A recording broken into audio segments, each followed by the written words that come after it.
السلام علیکم۔ پیشاب کا کم آنا 4 خطرناک بیماریوں کا باعث ہو سکتا ہے۔ پیشاب کا کم آنا میڈیکل ٹرم کے مطابق اولیگوریا نامی ایک بیماری ہے۔ ایک نارمل انسان دن میں کم از کم 400 ملی لیٹر تک پیشاب کرتا ہے۔ اگر کوئی شخص اس سے کم پیشاب کرے تو وہ اس بیماری میں مبتلا ہو سکتا ہے۔ پیشاب کے کم آنے کی وجوہات۔ پیشاب کے کم آنے کی مختلف وجوہات ہو سکتی ہیں، جن کو جاننے کے بعد اولیگوریا میں مبتلا ہونے اور اس کی شدت کا فیصلہ کیا جا سکتا ہے۔ ان کی وجوہات میں سے کچھ اس طرح سے ہو سکتی ہیں۔ پانی کی کمی۔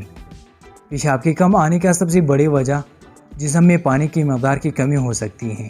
بعض افراد پانی پیتے ہیں یا پھر گرمی کی شدت اور زیادہ پسینہ آنے کے سبب بھی جسم میں پانی کی کمی ہو سکتی ہے۔ اس کے علاوہ ڈائریا، الٹی اور لوز موشن کی صورت میں بھی جسم سے پانی خارج ہو کر جسم میں پانی کی کمی ہو سکتی ہے، جس سے پیشاب کے آنے کی مقدار میں کمی واقع ہو سکتی ہے۔ انفیکشن۔ بعض اوقات جسم کے کسی بھی حصے میں انفیکشن کی صورت میں مختلف اعضاء میں خون کی روانی متاثر ہوتی ہے۔ انفیکشن کی وجہ سے مختلف جگہوں سے فلوئڈ جمع کر کے کڈنی کو لانا بھی مشکل ہو جاتا ہے، جس سے پیشاب کی مقدار میں کمی واقع ہو سکتی ہے، جس کے بعد انفیکشن ہی ہو سکتا ہے۔ پیشاب کے راستے میں رکاوٹ۔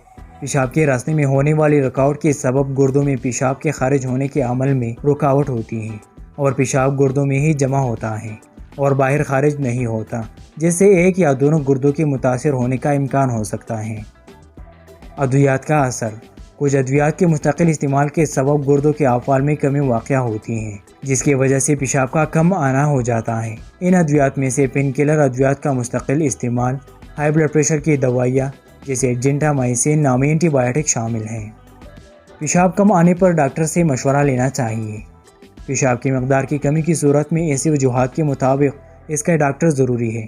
اگر ایسا پانی کی کمی کی وجہ سے ہو رہا ہے تو پانی کا استعمال بڑھا دینا چاہیے، لیکن اگر آپ محسوس کر رہے ہیں کہ پیشاب رکاوٹ کی وجہ سے نہیں خارج ہوتی، اس کے ساتھ ساتھ دل کی دھڑکن تیز ہوتا ہے، چکر آتا ہے، غنودگی طاری ہونے کی علامات ہوتی ہیں، تو اس صورت میں فوری طور پر ڈاکٹر سے رجوع کرنا چاہیے، ورنہ گردوں کے لیے خطرناک ثابت ہو سکتا ہے۔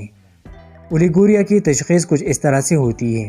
اس بیماری کی تشخیص کسی ٹیسٹ سے ممکن نہیں ہے، البتہ آپ کے ڈاکٹر اس بیماری کے حوالے سے کچھ سوال پوچھ سکتا ہے، جن کے ذریعے بیماری کی تشخیص ہو سکتی ہے۔ ڈاکٹر سب سے پہلے یہ جاننے کی کوشش کرے گا کہ مقدار میں کمی کب سے واقع ہوئی ہے اور اس کا سبب کیا ہے۔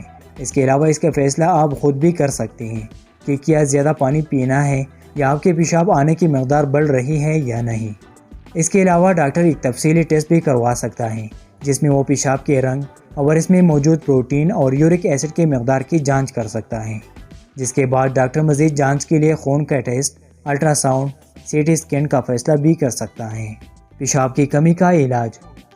اس بیماری کی صورت میں ڈاکٹر آپ کو ڈرپ لگانے کا مشورہ دے سکتا ہے تاکہ جسم میں سے پانی کی کمی کو پورا کیا جا سکے اور گردوں میں سے زہریلے مادوں کو خارج کر کے ان کے افعال کو بہتر بنایا جا سکے۔ بیماری کی صورت میں ہونے والی پیچیدگیاں۔ اگر اس بیماری کو نظر انداز کر دیا جائے اور اس کا وقت پر علاج نہ کروایا جائے تو یہ بہت ساری پیچیدگیوں کا بھی باعث بن سکتی ہے، جس میں ہائی بلڈ پریشر، دل کا فیل ہو جانا، خون کی کمی اور معدے کے امراض شامل ہیں۔ بیماری سے بچنے کی تدابیر۔ اس موذی مرض سے بچنے کے لیے کچھ اقدامات کرنا ضروری ہیں، جن میں اس بات کو یقینی بنانا کہ جسم میں پانی کی کمی نہ ہونے دیا جائے اور دن بھر میں کم از کم 8 سے 10 گلاس پانی پینا لازمی شامل کر دیا جائے۔ اس کے علاوہ صحت مند طرز زندگی کو اپنانے سے بھی اس بیماری سے بچا جا سکتا ہے۔